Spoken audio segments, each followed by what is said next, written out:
Muy buena tarde. Hoy vamos a platicar de Pantea stewarti. En la última década, la producción de maíz a nivel mundial presenta una tendencia de crecimiento, pasando de 849.5 millones de toneladas a 1.108.6, que según los datos de la Organización para la Cooperación y el Desarrollo Económico, OCDE, los principales países productores de maíz al año son Estados Unidos y China. Además, Estados Unidos es el mayor país consumidor, con 261 millones de toneladas, lo que representa el 33.9% del consumo mundial. Le sigue China con 19.29%, el tercer lugar lo ocupa la Unión Europea con 8.22% y México es el cuarto consumidor de maíz con un 4.14%. En 2019 la producción nacional alcanzó los 28,000 millones de toneladas de maíz, lo que equivalió a 104,000 millones de pesos. Sinaloa es el principal estado productor y la variedad blanco fue el principal tipo de maíz que se sembró, la cual se emplea principalmente en el consumo humano.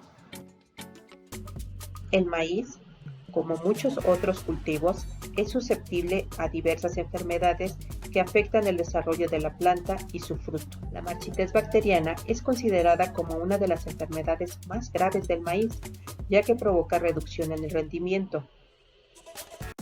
Dentro de la familia de las enterobacterias tenemos al género Pantea, el cual se encuentra estrechamente relacionado con el género Erwinia, en base a estudios basados en secuencias de DNA ribosomales. El género Pantea incluye fitopatógenos como Pantea stewarti, subespecies stewarti o indologenes, Pantea ananas, Pantea citrea y Pantea aglomerans, Patobares milletia, Ipsophile y Betea.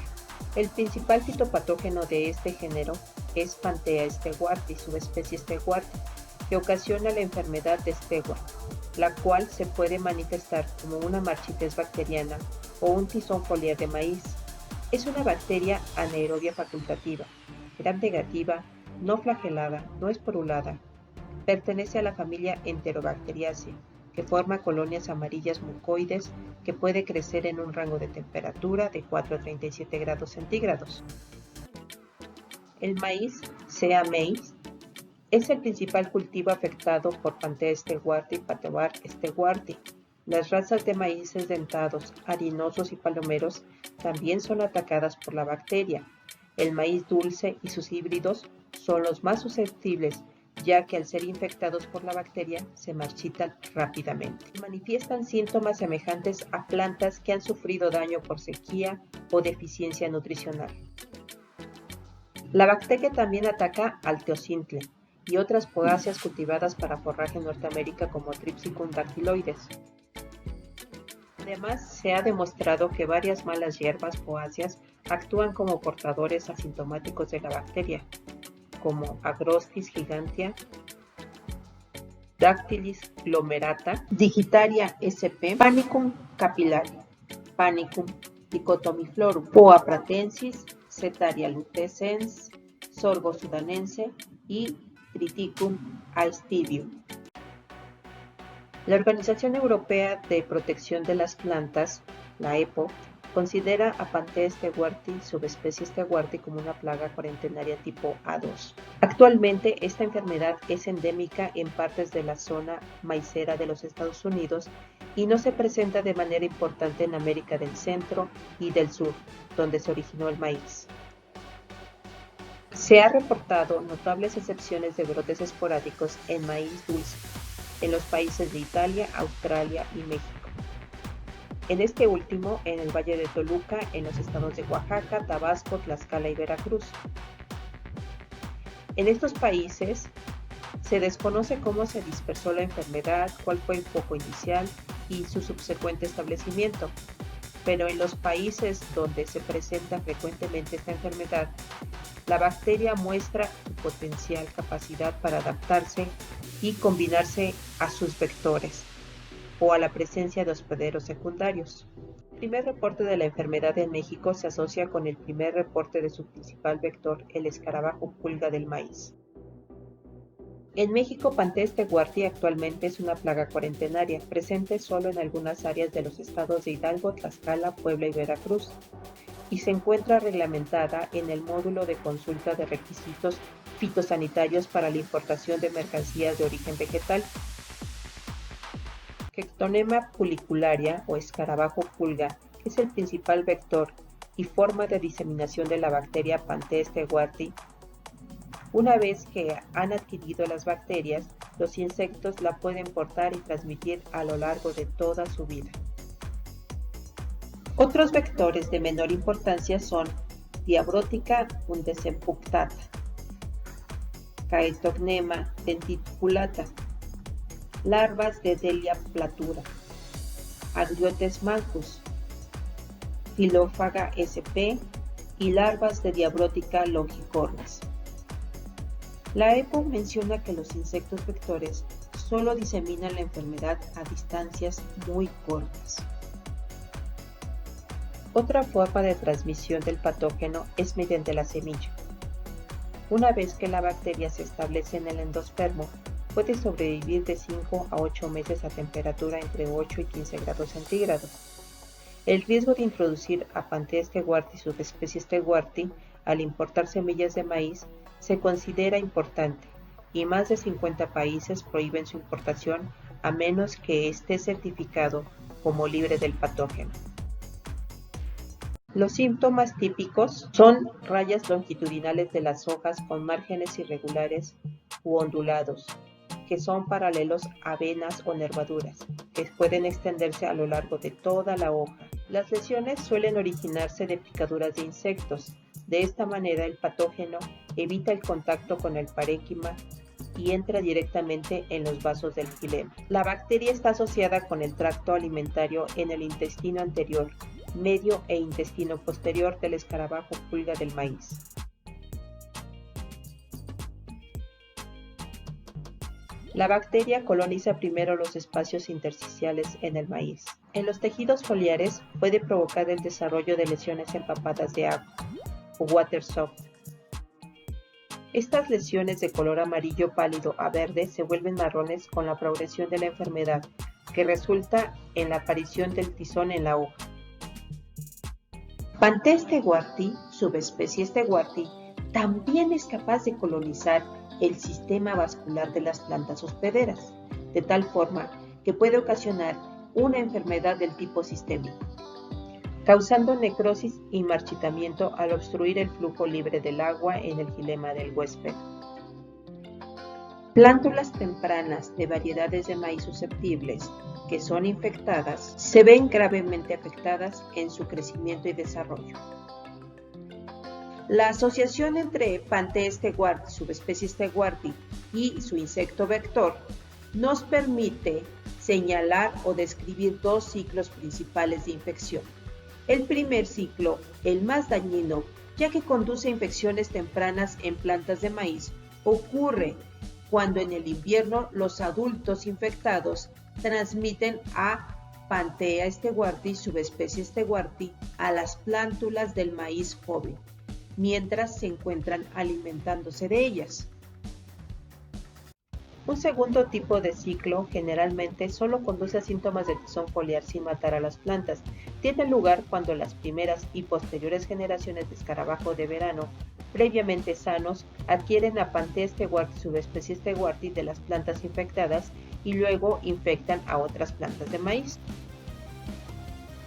La bacteria coloniza todo el tejido vascular, tallos, hojas, mazorcas y granos. Según Bloch y colaboradores, la bacteria ha sido observada en los remanentes del sistema vascular, en el tejido de la base del grano, en el endospermo y externamente en la cubierta de la semilla, pero no en el embrión. 2 o más generaciones del escarabajo pulga del maíz se desarrollan durante una temporada de crecimiento. La última generación de escarabajos de la temporada adquiere a Pantea stewarti, subespecie stewarti, de plantas infectadas y se convierte en la población que hiberna. La bacteria puede también hibernar en suelo, estiércol y tallos de maíz. Existe un método de predicción de la enfermedad en donde se contempla las temperaturas promedio de los meses de diciembre, enero y febrero, Si es inferior al intervalo de 20 a 24 grados centígrados, se pronostica una baja ocurrencia e intensidad de las infecciones causadas por Pantea stewarti. Pero si la suma de las temperaturas promedio para estos 3 meses es de 32 a 38 grados centígrados, es probable que las infecciones sean severas, ya que hay una mayor sobrevivencia de los vectores. Ahora platiquemos sobre los efectores que posee esta bacteria para poder desarrollar esta sintomatología. El principal mecanismo es el exopolisacárido llamado Sterwart, el cual consiste de 7 monosacáridos repetidos que contienen glucosa, galactosa y ácido glucurónico, en una proporción 4:2:1, el cual proporciona una barrera de protección contra los factores de defensa de la planta hospedera y contribuye parcialmente a la inducción de los síntomas tempranos de la enfermedad. El exopolisacárido es requerido para la formación del biofilm y el rápido movimiento sistémico en la planta. Las cepas deficientes de este exopolisacárido crecen y se dispersan más lentamente en los tejidos vasculares del hospedero, son menos eficientes para colonizar las plantas sistemáticamente y son incapaces de causar marchitez en plantas infectadas. Se ha propuesto que el exopolisacárido puede funcionar para prolongar los síntomas de water shock, el síntoma de empapamiento por agua, y potenciar el desarrollo bacteriano para contener el agua y los nutrientes en los espacios intercelulares. La producción de exopolisacárido está controlada por un mecanismo de quorum sensing. Una vez que Pantea stewarti ingresa al xilema, prolifera y alcanza altas densidades celulares, arriba de 1/10⁸ UFC por gramo de tejido.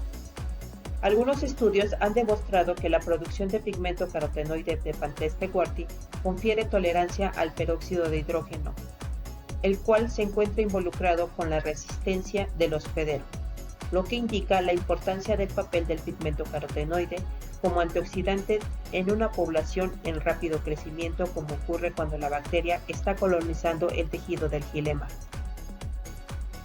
Otros efectores son las arpinas, las cuales son proteínas hidrofílicas ricas en glicina, libres de cisteína y estables al calor, que son capaces de provocar una respuesta de hipersensibilidad cuando son infiltradas a altas concentraciones dentro del apopolasto. Ellas viajan a través del aparato del sistema de secreción tipo 3, pero son liberadas dentro de los espacios apoplásticos, más que ser inyectadas dentro de las células hospederas. Ahora conozcamos cómo se realiza el diagnóstico de esta enfermedad. Se deben colectar y enviar 20 hojas o 10 plantas con síntomas de la enfermedad, envolverlas cuidadosamente en toallas de papel secante e introducirlas en bolsas de plástico con cierre hermético.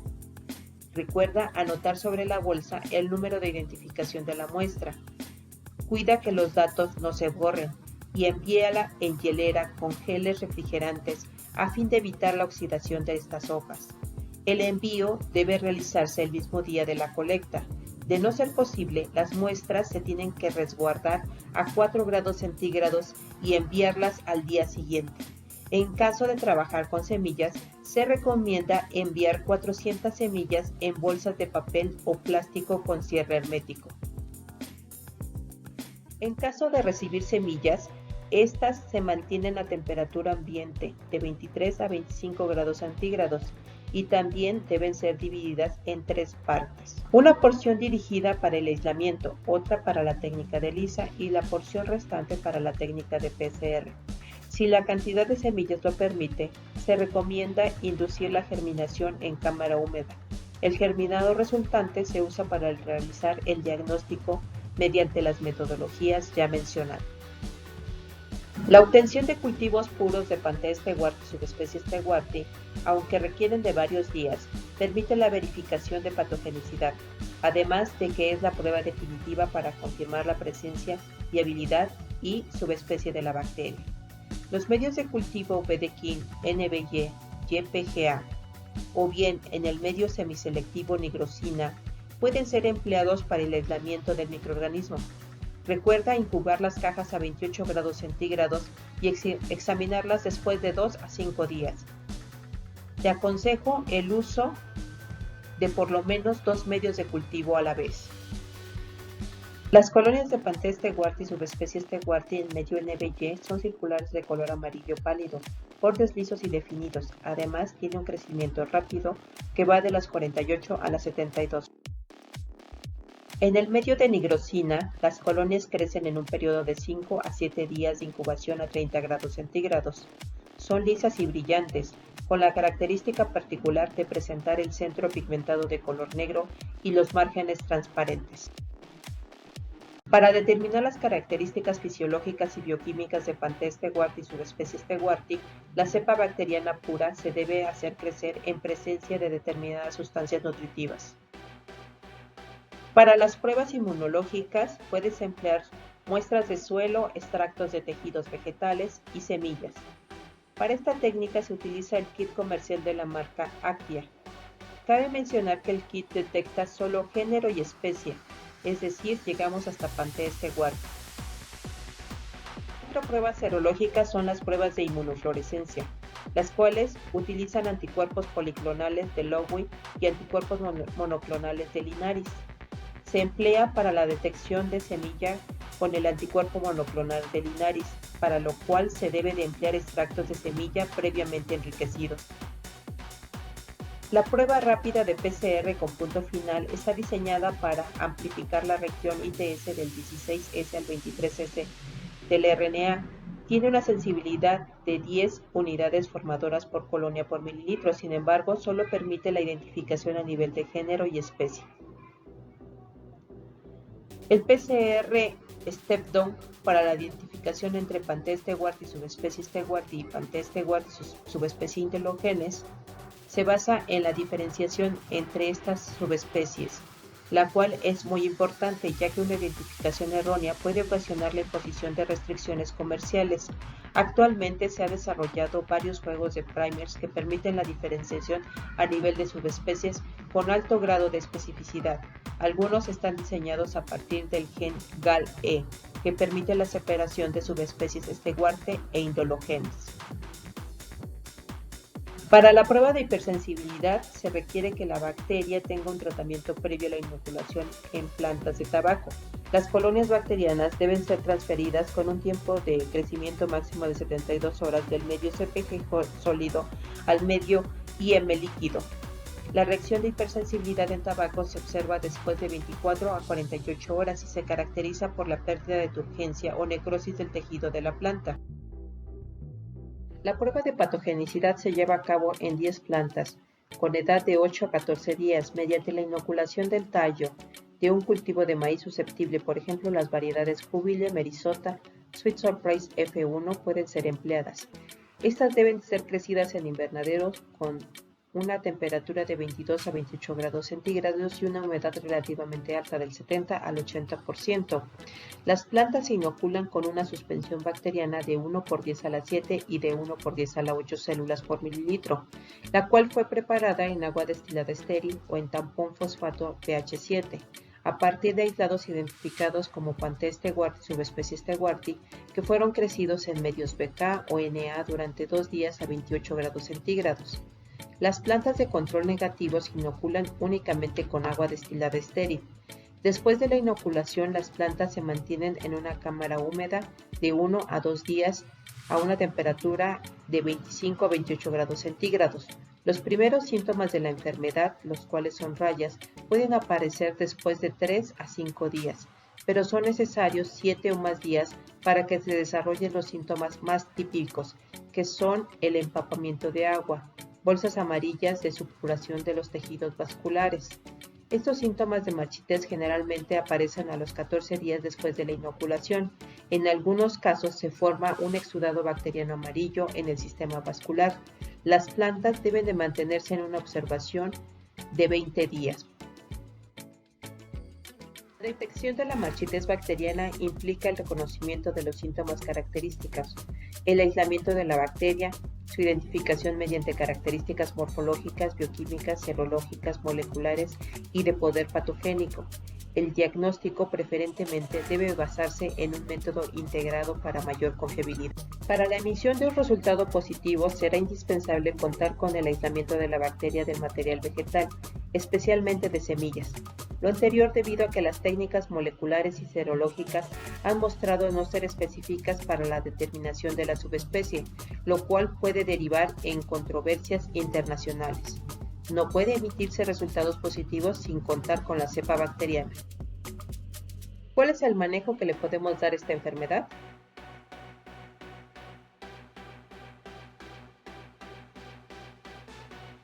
México ha implementado requisitos fitosanitarios permitiendo la importación de maíz certificado como libre de la bacteria.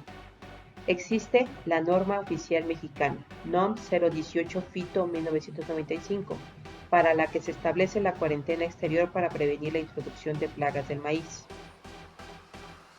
Dentro del manejo integral de la enfermedad tenemos el empleo de semilla certificada, el control del insecto, la eliminación de malezas y una adecuada fertilización. Esta enfermedad la podemos confundir con otros patógenos. Vamos a ver con cuáles. Pantea steguarti subespecie Indologenes, la cual ocasiona manchas foliares. En maíz se observan rayas verde pálido, amarillo o gris con márgenes irregulares u ondulados que corren a lo largo de las hojas, una sintomatología idéntica a la producida por la especie steguarti. Además, también se asocia al escarabajo pulga del maíz como su principal vector. Otra es la infección causada por la Shiganensis subespecie nebraskensis, la cual provoca síntomas parecidos a la enfermedad de Stewart, con lesiones de aspecto húmedo paralelas a la nervadura en las hojas de color verde intenso a negro. Deficiencias de potasio y de zinc provocan síntomas de hojas rayadas que pueden ser confundidas con las causadas por esta bacteria. La sequía también puede ser confundida con la enfermedad de Stewart. Otra enfermedad es la causada por Pantea ananatis, la cual causa unas manchas blancas, clorosis y necrosis con pérdidas en los cultivos de maíz. Muchas gracias por tu atención. Nos vemos pronto.